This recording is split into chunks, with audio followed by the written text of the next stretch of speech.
रोई रोई बेटी पूछे सुना मोरे बाबा, यार कैसन रीतिया रिवाज रे लालनवा, अर कैसन रीतिया रिवाज रे लालनवा।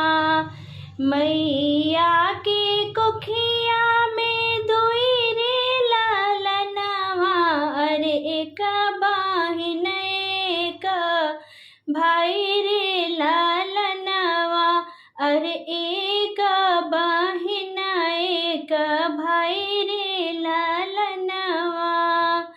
भैया के भले बाबा बजेला बधैया, रे बेटी के भय मन उदास रे लालनवा, अरे बेटी के भय मन उदास रे लालनवा। रोई रोई बेटी पूछे सुना मोरे बाबा, अर कैसन रीतिया रिवाज रे लालनवा।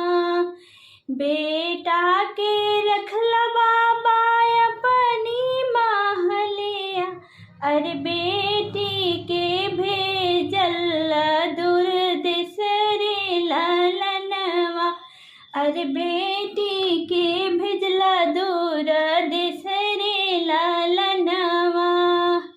काहे के मोरे बाबा ऐसन दोई नीतिया, अरे काहे के ऐसन भेद भाव रे लालनवा, अरे काहे के ऐसन भेद भाव रे लालनवा। नहीं हो मोरी बेटी कौनो दुई नीतिया, अरे नाही कोनो भेद भाव रे लालनवा, अरे नाही कोनो भेद भाव रे लालनवा।